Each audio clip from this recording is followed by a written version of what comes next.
Welcome to All About Agatha, the podcast dedicated to reading and ranking every single mystery novel written by the Queen of Crime, Dame Agatha Christie. I'm Kemper Donovan. I'm Catherine Brobeck. And this week, we are covering a short story.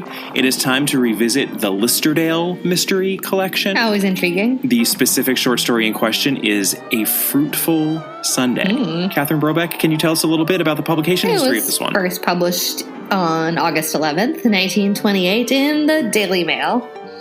And then, of course, it was published as part of the Listerdale Mystery Collection in the UK in June 1934.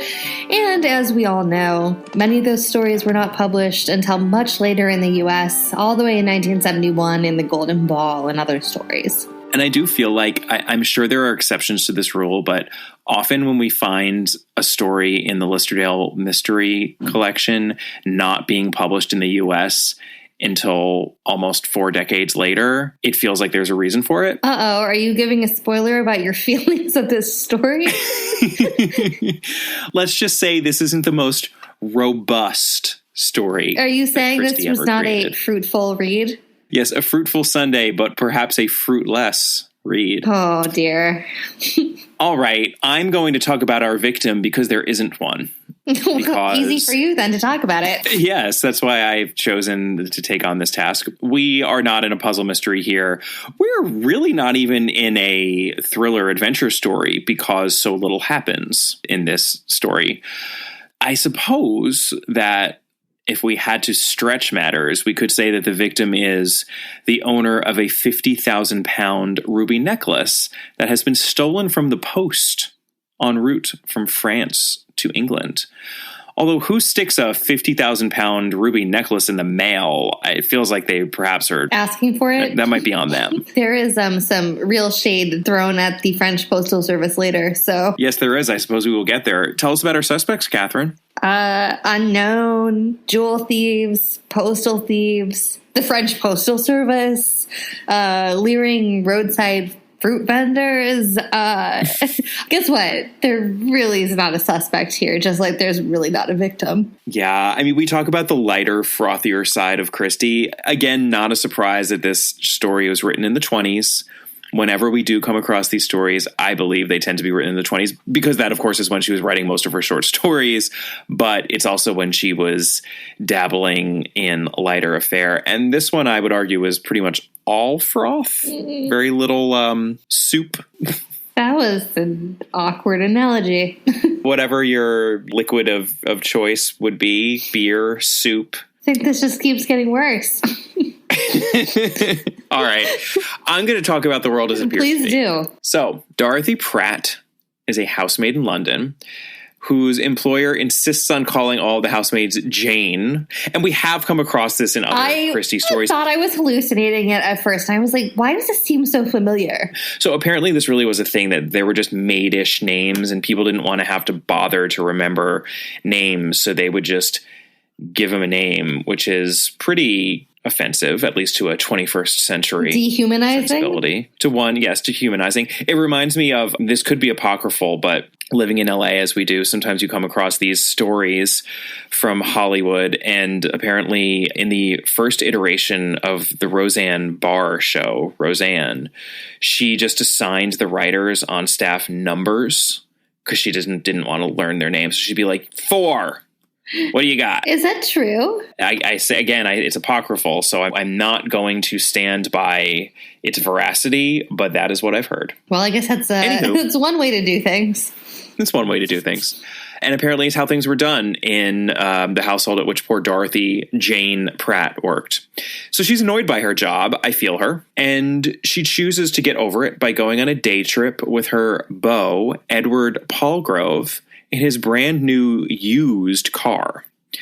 And this is a baby Austin, which is ancient and cheap and very hard for him to drive, even though he is trying desperately to impress Dorothy. Yeah, he has he's both hands clutching everything and both feet pumping at the same time. Yeah, yeah. He also is just having a hard time multitasking because every time he has to respond to Dorothy's complaining, he almost gets into an accident. And he really does swerve, pun intended, between bravado and timidity when it comes to his driving stance here on this joy ride. I think it's worth pointing out that Christie herself was an avid driver. Right. She talks at great length about that Morris Cowley that she bought with the serialization money that she got from the man in the brown suit, which we mentioned in an earlier episode, and what joy that gave her.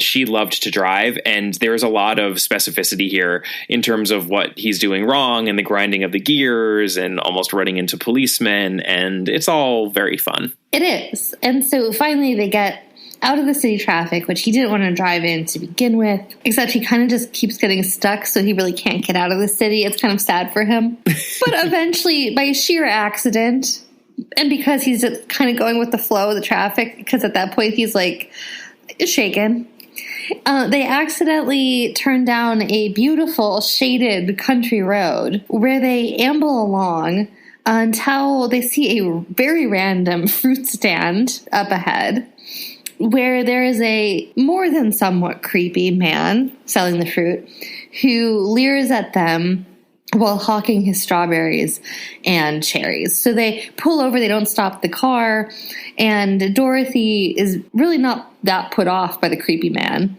and is convinced that they need both the strawberries that they originally wanted and the cherries that the man is trying to hawk to them. And so Edward is like, ugh, fine, and buys her both, and the vendor insists that they're getting like such a huge bargain on this fruit. And then Edward, of course, almost plows the car into the man. Yeah, I mean, the reason why he doesn't stop the car also is I think he's worried that he won't be able to start it again. Right. So. Right. Yeah, so he manages not to kill the vendor, so that's good. Well, although it would have added some spice to the story. It perhaps would have added some spice to the story. That it became a then fugitives on the run. A vehicular manslaughter story. It's what every Christie short thriller needs, is vehicular manslaughter. So they continue on their merrier way now that they have some fruit in the boot of their car or wherever. And they find a lovely riverbank spot, and they relax and they eat their fruit and they read the paper. And we should always take note in a Christie story when a newspaper comes out and someone starts reading from it, because the topic du jour, looking at you, Captain Hastings, exactly, is, starting with Captain Hastings in those early Poirot stories, it is always significant. So let's take notice. And you know what? There's nothing else to take notice of in this story, so that's not a problem. And we learn from a front page story that there has been a theft of a 50,000-pound ruby necklace. It was being mailed from France to England. Dorothy proceeds to fantasize about what life would be like if you could have such fancy things like a ruby necklace fit for a Duchess or a Rolls Royce. They throw some shade on the French Postal Service. They continue to just have a lark on this lovely afternoon. And then Dorothy reaches for some more of those delicious, cheap cherries, and she feels something that's not cherries. There are a bunch of things I'd be worried about if I were buying bargain rate cherries on the side of a rural road, but, it turns out it's not any of those things. In fact, it's a ruby necklace. Shock. Yeah, it's not E. coli, it's a necklace. Right. And so it's not only a ruby necklace, it's a ruby necklace with the same number of rubies as the stolen necklace they were just reading about in the newspaper. And of course, Dorothy is immediately smitten with it, and it keeps holding it up. She wants to put it on. And while she's ogling this piece of jewelry, they debate on whether or not it could possibly be real. Right. She mentions the fact that rubies are supposed to have the color of pigeon's blood. I know. And she believes that these rubies do, in fact, have that color. I love how she sort of turns regal as she's putting it up to her. Oh, and poor Edward thinks they can test it because you're supposed to scratch them on glass. And Dorothy's like, that's a diamond. You idiot. Yeah. So Dorothy and Edward get into a fight, as young lovers sometimes do, about what they should do with this necklace and what might happen if they're caught with it and it turns out to be the real thing, which we're still not sure about. Let's be clear. We don't get confirmation, but it seems to be, and we do think, well, okay, I'm reading an Agatha Christie short thriller-ish story here involving a jewel theft. So yeah, this has got to be the real thing. And Dorothy wants to keep the necklace, but she decides that they would be better off if they fence it, because that's what people do in stories. Right. And make a lot of money off it. And she's still bitter about her position and how she has to work for this horrid person that won't even call her by her real name. And she sees this as a bit of luck that has been thrown their way, and she would like to take advantage of it. Right. Edward is horrified because he has been brought up properly, and he snatches the necklace away from her and says that he'll hold on to it while they decide what to do. And then he goes home and he has second thoughts, and he's like, maybe we actually should fence it. This is the most Snow White innocent version of a Simple Plan. Do you remember Simple Plan? I do. Oh my God, look at this. Those are $100 bills. I bet it's drug money. You know, what if this guy's a dope dealer? We're just like Robin Hood. It's a police matter now. What do you think we should do? What if we didn't turn it in? It's stealing. It's the American dream, and a gym bag, he just wants to walk away from it. You work for the American dream. You don't steal it. In those movies, and there are other movies and stories we could reference, I just honestly can't think of any off the top of my head, but I'm sure there are dozens.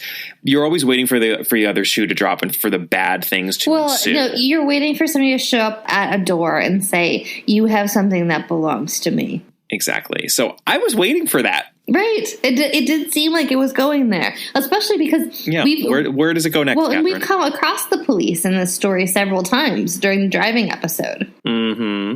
So we kind of are afraid for them, right? When they're driving home and they do see the police, and, you know, he's being very conscientious about his driving, but he doesn't do anything that night. And the next morning, Dorothy calls him frantic and says he has to wait before doing anything. She's been having second thoughts. They need to meet and they need to discuss. She read her Bible the night before. This is not, they can't do this. It's unchristian. And, you know, don't do anything. They have to talk. And Edward kind of is like, well, I don't know. We talked about this. I might, I'm really considering going and fencing this because that's what you really wanted. But, gee, I suppose I can maybe hold off. It's just it's all such an act. It makes me like him more because I think we worry, based on the depiction of their relationship in the opening pages, that he is falling into the henpecked position, right? In that he's a little too meek, and I think this kind of shows that he's got some backbone here, that he's giving her a hard time when he doesn't have to, just sort of for the fun of it. It's a little mean-spirited, but not problematically so. Well, because she kind of bullied him into trying to fence the necklace, and so now he's taking a sweet time when he doesn't want to fence the necklace to begin with. Right. So that's really where we are at the end of the world as appears to be. And 100% what we're waiting for is for this all to just go horribly, horribly awry and for someone to get, stabbed in the neck or something. But it's not exactly where this story goes. No. So let's talk about the world as it actually is. Because on his way to meet with his lady love, Edward reads the paper, of course, on the train. There's some sort of update on the jewel theft that we see, but we don't actually learn what the update is quite yet. And then he goes and meets Dorothy. And what does he say to Dorothy, Catherine? He gives her the necklace and basically tells her that she can put it on. What? Yeah. I thought that he wasn't actually going to go through with keeping it or fencing it. I thought he was going to do the right thing. You see, when a newspaper comes up in a Christie story, we should think that there was something in the newspaper. And turns out there was, because the police, they found the real ruby necklace and they caught the thief. And at the same time, a British fruit company, really promoting buying British fruit, has decided to have a promotion where in certain boxes of fruit, there's a hidden paste gem necklace as basically a marketing ploy. And so the article that he also saw on the train in the paper next to the story about the jewel thief was this story about what a massive marketing success this jewel ploy has been and how they're going to do another round of it the next day. Right. And so, of course, that's what Dorothy has. Dorothy got one of the boxes of fruit that has this elaborate paste gem necklace in it. It just happened to be the same number of rubies, and it was never the real necklace at all. No. The end. Yeah, there's a weird coda where a man walks by and implies to Edward, because Dorothy is so glammed up in the necklace, basically implies to Edward that she's not virtuous. He turns it into a compliment because he says, well, because you look so good. Right. You know, you look too good to look virtuous. Edward's really working it at the end. Edward's really working it. And that's all we got. But here's what I will say. And this is, I think, as kind as I can be to this story. Christie is doing something similar to what's being done in a classic short story such as The Gift of the Magi, right, by O. Henry. Always a holiday favorite. We're just coming out of the holidays. And in that story, it's the idea that even though this couple ends the story poorer materially than they were at the beginning, they have a richer sense of their love for each other and a richer appreciation, and they are going to go on to have a happier life. And I think you can argue that she's doing that here. Dorothy especially is very unhappy at the beginning of the story, and she almost falls for a trap in doing the wrong thing when she thinks that she's been given a lucky break. Think, dear, I feel evil. I do. And what saves her is herself, because she does ultimately, her conscience comes in and she realizes that she is actually a better person than I think certainly the reader thought she was at the beginning of the story, but perhaps even herself. And she calls it off before she even knows that the necklace isn't real. The fact that it turned out not to be real is just ironic, but the point is that they did the right thing and that they actually seem to belong together and have a really good time together and are going to be happy. Right. And she will hopefully not have to work for that woman anymore. Oh, that horrid woman. I hope they can get married sooner rather than later. Right. And start a family of their own. Maybe get something that's not that baby Austin. Yeah, get another car and maybe some costume jewelry that is a little less trashy seeming than... I know. I'm picturing her wearing just like the most elaborate, whoa, okay, lady. But this is clearly fun, flirty Christie believing in the power of love and the ability of people to be happy, or at least making that pretense as a writer, which I think she did less and less of as she got older. Because you know what? The older you get, the less you feel the need to put up that sort of a facade. What? You're saying that you can't just like have swept off your feet of romance as an old? I suppose you can. And you know what? We haven't gotten to Posture and Fate yet. So maybe that's the lesson to be gleaned from Posture and Fate, that love never dies. Oh, no, but we might. I think this might be the slightest Christie short story that we've covered thus far. I think it's a distinct possibility. And just, again, goes to show the whipsawing within this collection of the Listerdale mystery, because let's just remind listeners that this is the collection that has Philomel Cottage.